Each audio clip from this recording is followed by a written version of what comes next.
Okay, today we're going to be talking about the 5 most important things that have changed our business. These are things that you need to know, you're going to learn from us, because we want to share everything, right? We got to share as much as we can. We want everybody to be successful. There's so much business out there. You don't need to hug it all and keep it all to yourself. We want to teach you guys what we're doing, and these are the most important things we've learned over the years we've been in business. All right, let's stop. Let's stop.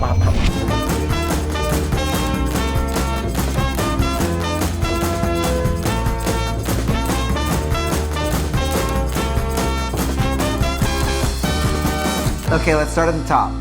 So there's not any specific order, but I would say the last one you want to stick around for, because that was really important, like crazy important. So first, always learn. Always be open to learning. And that means so many different things. When I first got my license, I was learning from a mentor. And any questions I had about contracts, about marketing, about connecting with clients, about what things to say, and you learn from the top agent in all of Seattle, Terry Foster. Yeah.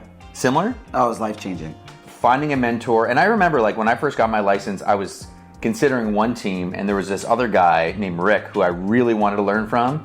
And when at one point I was going to go work for him, and he's like, I don't have the time. Yeah. So make sure, like, when you find that mentor and you're going to learn from them, they've got time for you. You think about it, like, when I watch the best professionals at anything, right? Let's take athletes. They all have a coach. Yep. Tiger Woods has a coach. All basketball players have a coach. Football, like, from the outside, people see us doing a good amount of business. But every time we sit down with our coach, what do we feel? Dumb. We feel so stupid because there are so many things that seem like common sense for other people in different markets that we are just learning. So mentors, coaches, partners. I would also like to add partners.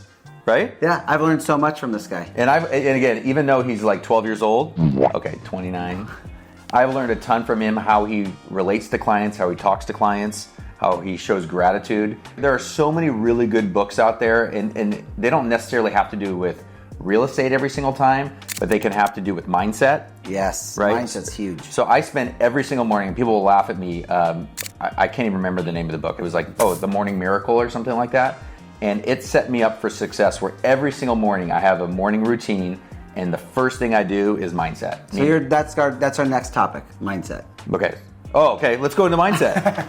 That's great. I didn't even mean to do that. That's good. You're welcome. So what does your daily routine look like? Okay, so mine is, and I do this because I need to get in the right mindset. And I wake up at 5:30 every single day.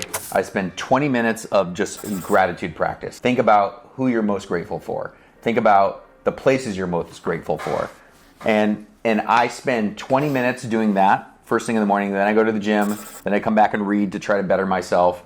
And then wake up the kids, get them off to school. Then I take a shower and I do more like motivational stuff. And Super dad over here. Motivational stuff in the shower, which means YouTube, listening to YouTube about somebody. Like, I'll listen to like Kobe Bryant, Michael Jordan stuff, where they've got that Mamba, like crazy mentality. You have that. Oh, yeah. Oh. You do? Oh, yeah. Yeah, but what does that mean? I don't like to take no for an answer. A lot of people out there aren't, but the ones that are strive for something a little bit more. And I'll give you an example of this. Dude started playing golf 2 months ago. He honestly believes if he practices hard enough, he's going to be a professional golfer. I think that's crazy, because people who play golf, have played golf, or on the pro tour, have played their whole life, but you believe it in some weird way. Every way. And so that mentality of like, okay, I failed, big freaking deal, I'm going to go back at it. Yep. And being positive enough, and this goes back to like the mindset stuff, making sure that you really like stop the negative self-talk. Right? I hate that. Do you ever have it? I do all the time. I mean, I do sometimes, like when I'm having a really rough day. But how do you get rid of it? I think about my goals.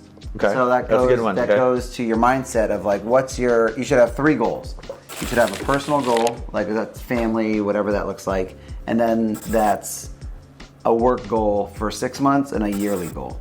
Okay. So the 6 month just keeps you on track. Yep. And again, like I don't think people, like when I'm thinking mindset, and you actually brought up a good point with goals, is treating your business like it's a real freaking business. Oh yeah. You know, and a lot of people that are agents look at it and they're like, I'm just going to sell a house to a friend or a family member, and they don't treat it like a real business. So setting goals, connecting, we'll get to that one, like connecting with the right people, talking to the right people, like breaking down your goals. So one thing when you're goal setting, it's hard to say, what are your yearly goals?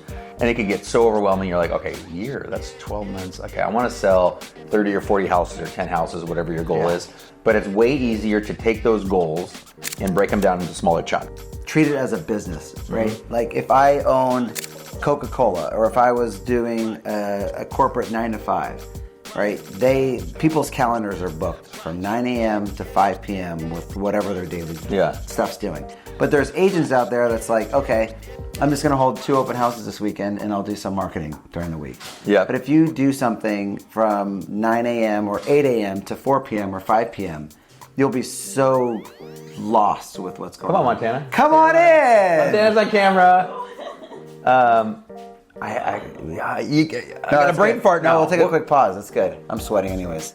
It's hot in here, guys. Cold makes me sweat. Why'd you look at me like that? So, no, that's actually I was going to add on to something like that. It smells like coconut. You smell that too? It's called conditioner. That's not conditioner. That's lotion. Lotion or conditioner?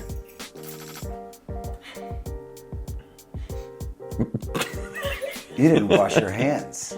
Think about this. If you're a home buyer or seller and you've got a full-time job, right? Yeah. Therefore, you typically can only look at houses either in the morning before work, after work, weekends, or weekends. Yeah. And so if you're playing this 9 to 5 crap that the person who instructed me said that, you're never what would I, if I was not in the business and somebody said that to you, Lighter. What would you do? Lighter on fire? You're fired. Oh, fired. So think about that. Think about your clients and remember, the only way you're going to build your business, get referrals, is treat your clients like gold. The golden rule, treat them how you want to be treated. Okay. Montana, you going to add to the next one? Good morning! Save me! Is Thors Hammer really supposed to be for alcohol? Yeah, it's a flask. That's not a flask. Like a 1 gallon flask? It's hot in here. Okay, so we've touched on always learn. Right. Mindset. And this one I say freaking a lot. I love this one, and we call it being the mayor of your city. Yep. Right?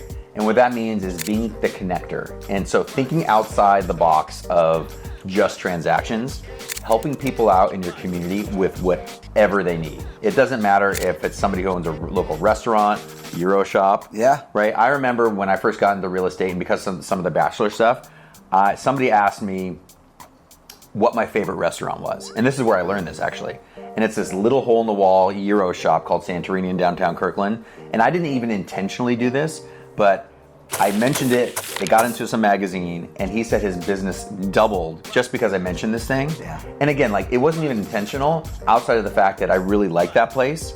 And now we think about doing that with other coffee shops, right? Yeah. Anybody in your community that, even if they're not going to work with you, they could be a referral partner. If they need a house painter, a landscaper, if one of our clients or somebody in our area is looking for a job, we can connect them with the right people who are hiring. Making sure that you are the mayor of your city and a good Samaritan too. Where I think you do this best is on social media. Oh, yes. Because I agree. Well, I love CC, Crazy Chris. I love CC. Crazy Chris. Jeez. Tell me nobody's ever said that to you. Well, no one in my life, ever. That's the first time someone's called me Crazy Chris. You're welcome. But no, I love social media, and there's a lot of businesses that aren't the very best on social media. Okay, hold on. Let me stop and interrupt. You have an awesome story, and I don't even know the client, but it was something about following. So, right. Okay, what happened? So they followed me on Instagram, this company. Do you even know why they followed you? No idea. Okay. So they followed me on Instagram, and I saw it. It was local to Snohomish County. So it's the county, again, being the mayor, this is where they live. And I didn't, they had I don't know, a couple hundred followers and a couple hundred following. So in my opinion, it's it looked like a small business trying to start their business. And so I followed them back, and they followed me, they watched my stuff, I watched theirs. And 2 years later, the owner of the company reached out and said, hey, I'm thinking about selling my house in Bothell. Can you sell my house? I mean, how crazy cool is that? Crazy Chris did something crazy. That's triple cool. C, Crazy Cool That's Chris. Quad. Crazy Chris did something crazy cool. I mean, and again, maybe you hoped business would come out of it, but you don't know. You don't know if it does. Well, yeah, I think it's taking the ego out of it, right? Because there's a lot of agents that are like, oh, you followed me, I'm not going to follow you back. Like, I don't care about you. Like, I just want to look. Yeah, good. And it's one of those things where I think about, like, don't worry if you're going to make a penny or $1 or $1,000 off a specific transaction. Yeah. I think about the Amazon way, right? The Amazon way is you're going to order something, they're going to ship it overnight to you. Let's say you order a pen at Amazon. It costs $2. They'll ship it overnight. They'll probably lose money on that pen. Totally. Right? But what they do know is over the lifetime of Amazon, like you're going to buy clothing and shoes and whatever. Everything. And they will make money. So think long term. Don't only think, well, hey, I'm not going to respond to that guy or I'm not going to talk to that guy because he's not going to work with me. That's BS. And that's short. Yeah, that's so short-sighted. And I think one of the most important things and one of the things that Chris does the best, you're second place to Ryan Serhant. Or he's second place to you. I don't know. It's building your personal brand. It's so important. It's so important. You read his book, right? Oh, yeah. I think it's the most important thing in there. I think it's, don't build the brokerage. Don't build your office. Don't build anybody, your team leads. Like, build your own brand, right? It's like you have your name. Think about Kim Kardashian. Like, go to her Instagram, look at her followers and look at her company's followers. Yep. She has like 20 million more followers because people want to know about her. Yep. So like, build yourself. Don't build your company. I mean, I totally get it. Like, even though we have a team brand, which is MDG, people still come to work with us, not at all because of that. I think some brokers might know that, but they come to work with us because of who we are. Exactly. So what other ways? So like being on social media, like what do you stand for, right? So your brand can be what kind of videos you make, right? Who your avatar is, like who's your actual client and what you're saying to them. And here's a story when I think about personal brand. There's a guy I used to work with. So he talks like a freaking, I've said freaking 7 times already. He talks like a truck driver, right? Meaning he swears left and right. He is blunt as can be. He is somebody that I personally, I couldn't talk like that to my clients, but his clients love him. Oh yeah. Right? So they're being authentic is huge. Yeah. Being yourself, being authentic, and talking the way, sometimes like I personally couldn't do that, but that's in him. And he works with a ton of professional athletes, just adore him. Yeah. Just be yourself. People want to work with you. It takes one time to where someone goes on social media and they go on Facebook or they go on Instagram and your name will pop up first. Yep. Because you're the last person that posted something, posted a story, posted a reel or a video, and that one time will be the time where it happens all the time, where they're sitting with their client or their friend, and their friend's like, yeah, I think about buying a house, and they're like sliding through Facebook. Oh, you just reach out to this guy. So it's just like the consistency part of it. Yeah, and that actually brings me to, I personally think, the most important thing you can do. And what I've learned over my first decade in real estate. Activity level. Your activity level is so important. So I'll give you an example of somebody who thinks, like there's an agent on our team who believes that they have strong activity, right? Which would be, doing open houses on weekend, as many as you can do, and that's it, right? So where I think if you really want to kill it, like Chris's activity level, and I did this probably 10 years ago where I would sit at the same coffee, like this is all stuff I've stolen from books. I would go to a coffee shop every single day at the exact same time, meet the exact same people, get to know them. That's where I got some of my first deals from. Open houses is sure activity level. Connecting with other agents is activity level, right? Talking to your past clients is an activity level. Meeting new people is an activity level. Cold calling is an activity level. Going to networking events, like we can go on and on and on. But all these things are so important. And I'm not going to say like you need to figure out which is the best for you, because cold calling might be better for you. Like you were really good at cold calling early on, and you were able to kind of get away from that. Yeah. Well, I'll give you guys a nugget. What really helped me with my activity level was every day I had 5 business cards, and I would have to give them away to someone I didn't know. It was at Safeway. It was at farmers markets. It was going on walks and talking to my neighbors. I got a client from Safeway when I was checking out my groceries. I got one of my best clients that I really adore, the owners of the golf course that I met at the farmers market during a putt-putt challenge, which I did not win. Of course you did. But it's like, it's doing those things. It's like, it's crazy. They reached out a year later. It was like, hey, we just connected with you at the farmer's market. But there are also levels of like, if you're a little, like, let's say you will never do cold calling. Yeah. If you're the type of person. There are things you can do within Facebook, right, as far as connecting. Oh, yeah. What do you do on Facebook that nobody else does? So I'm probably in every single group you could imagine, and that means moms of Kirkland. That could be... And he's not a mom. No. Athletes of Bellevue. I'm in different generations of Kirkland. And different demographics. Demographics, of Seattle. Of Seattle. All these different groups, right? And it always comes up where someone will say something regarding real estate or a house, and I have these notifications set up. So I get referrals in all these groups. But I'm on social media probably 8 hours a day. So not 8 hours a day. 8 hours a week. 8 hours a week. 8 hours a week. Day. 8 hours a week. So not a ton.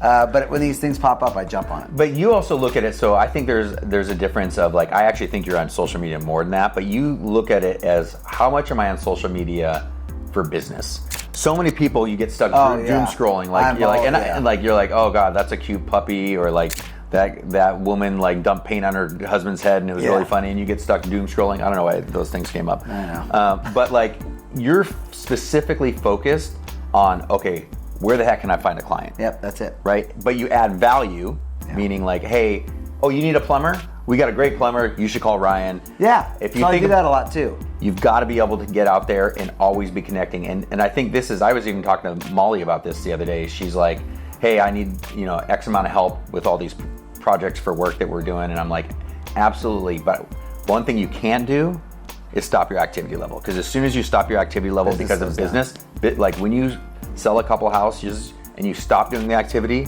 it goes down. It totally goes down. Yeah. Okay, so let's recap the 5, and then you can give them a nugget. First one is always learning. Always be learning. Mindset. I have my cheat sheet. Okay. be the mayor of your city. You and your personal brand. And activity level. Activity level. Do not forget about activity level. Oh, this is the Steve Jobs moment. Save your freaking money.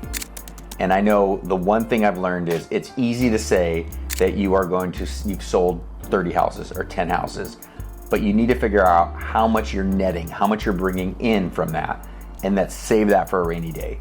Meaning, yes, you made $50,000 this month or $20,000 or $10,000 this month, but you need to save that money. You got to pay taxes with it. Yep. You got to plan for the future because next month may not be that great for you.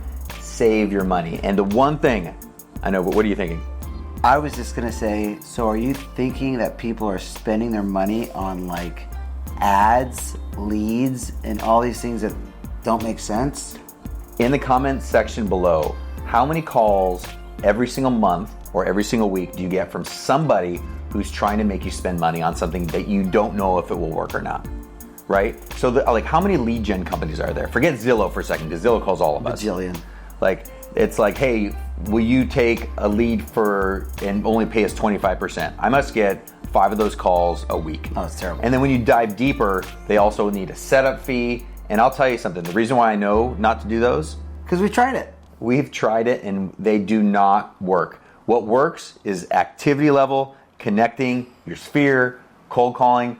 The easy way out hardly ever works. I mean, if you got deep pockets and you want to spend 80 grand a month on Zillow, go for it. Go for it. That can work. And you've got to work your butt off, but if you have a bad month, you're screwed. Oh, no. What? That would suck. Like, what if you have a bad month and you're not able to, like, even if you spend $80,000 on leads on Zillow, but what if you only make $70,000? You're still underwater. Yeah, no, I'm not doing that. Invest in yourself. Yeah. So we want, this is to be continued. You need to follow up next time. Next time we're going to talk about how to save your money. And what not to spend your money on. And what not to spend. Yeah, that's great. Is that it? So we got the top 5 things we've learned in real estate over the last several years and a bonus. See you next time.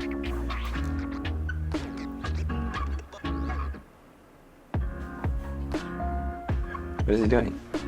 Chris is just being Chris. So What does that mean? gotta get it on video. I think he can. You almost spit on my face. You know why I said that? Chris is being Chris. Show him what you're doing again. No, that's not what you're doing. What'd I do? What was he doing? You showed me. He was doing like this. Do it again. But why are you doing that? You didn't get it on camera. You're afraid? You didn't get that either.